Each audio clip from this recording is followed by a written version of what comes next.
Assalamualaikum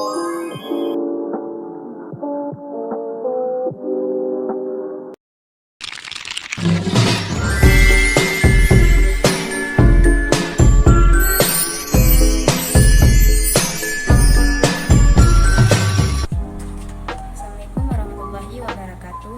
Perkenalkan, nama saya Ainul Masyata dari Prodi Akuntansi Fakultas Ekonomi. Baik, pada kesempatan kali ini saya akan memenuhi tugas pembuatan video dari mata kuliah Manajemen Keuangan Pemerintahan, yang dimana pembahasannya itu tentang pajak menurut pandangan Islam. Dalam istilah bahasa Arab, pajak dikenal dengan al-dharibah atau bisa juga disebut dengan al-maks, yang artinya pungutan yang ditarik dari rakyat oleh para penari pajak.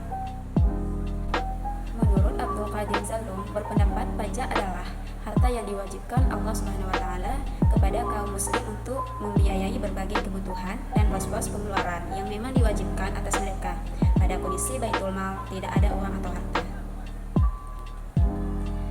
Ada istilah-istilah lain yang mirip dengan pajak atau ad-dharibah, diantaranya yang pertama ada al-jizyah, yaitu upeti yang harus dibayarkan ahli kitab kepada pemerintah Islam.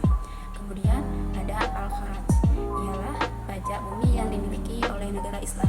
Kemudian ada al-usyur, ialah bea cukai bagi para pedagang non-muslim yang masuk ke negara Islam. Nah, berdasarkan istilah-istilah tersebut dapat dikatakan bahwa pajak sebenarnya diwajibkan bagi orang-orang non-muslim kepada pemerintahan Islam sebagai bayaran jaminan keamanan. Maka ketika pajak tersebut diwajibkan kepada kaum muslimin, para ulama dari zaman sahabat, tabi'in hingga sekarang berbeda pendapat dalam menyikapinya. Pajak itu bersifat temporer, tidak bersifat kontinu, hanya boleh dipungut ketika baitul mal tidak ada harta atau uang. Nah, ketika baitul mal sudah terisi kembali, maka kewajiban pajak bisa dihapuskan. Berbeda dengan zakat dan tetap dipungut sekalipun tidak ada lagi pihak yang membutuhkan. Sedangkan pajak menurut non-Islam adalah abadi. Nah, ada beberapa ketentuan tentang pajak menurut syariat Islam yang sekaligus membedakannya dengan pajak dalam sistem kapasitas non-Islam, yaitu yang pertama adalah pajak hanya boleh dipungut untuk pembiayaan yang merupakan kewajiban bagi kaum muslim dan batas jumlah yang diperlukan untuk pembiayaan wajib tersebut tidak boleh lebih. Sedangkan pajak menurut non-Islam ditunjukkan untuk seluruh warga tanpa membedakan agama. Kemudian yang kedua, pajak hanya dipungut dari kaum muslim yang kaya, tidak dipungut dari selainnya. Orang kaya yang dimaksud adalah orang yang memiliki kelebihan harta dari pembiayaan kebutuhan pokok dan kebutuhan lainnya bagi diri dan keluarganya menurut kelayakan masyarakat sekitarnya. Dalam pajak non-Islam kadangkala juga dipungut atas orang miskin seperti pajak bumi dan bangunan atau PBB atau PPN yang tidak mengenal siap subjeknya, melainkan melihat objek, barang atau jasa yang dikonsumsi. Nah, kemudian yang ketiga, pajak hanya dipungut sesuai dengan jumlah pembiayaan yang diperlukan, tidak boleh lebih. Kemudian yang keempat, pajak dapat dihapus bila sudah tidak diperlukan. Menurut teori pajak non-Islam tidak akan dihapus karena itulah sumber pendapatan. Dalam Islam, pemungutan pajak terdapat dua pendapat, yakni ada yang memperbolehkan dan ada juga yang tidak memperbolehkannya, dengan segala argumentasi yang melandasinya.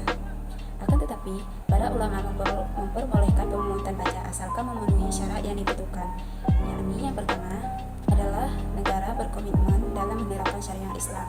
Kedua, negara sangat membutuhkan dana untuk keperluan dan maslahat umum seperti pembelian alat-alat perang untuk menjaga perbatasan negara. Yang ketiga, tidak ada sumber lain yang bisa diandalkan oleh negara baik dari zakat, jizyah, al-usyur kecuali dari pajak. Kemudian yang keempat, harus ada persetujuan dari para ulama dan tokoh masyarakat. Kemudian yang kelima, pemungutannya itu harus adil, yaitu dipungut dari orang kaya saja dan tidak boleh dipungut dari orang-orang miskin. Distribusinya juga harus adil dan merata, tidak boleh berfokus pada tempat-tempat tertentu, apalagi yang mengandung unsur dosa dan maksiat. Kemudian yang keenam, pajak ini sifatnya sementara dan tidak diterapkan secara terus-menerus, tetapi pada saat tertentu saja.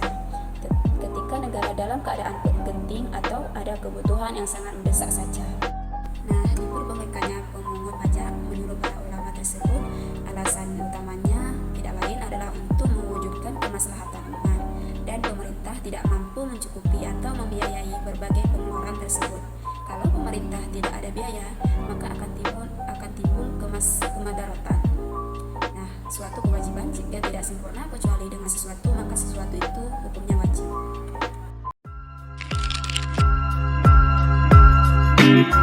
Thank you.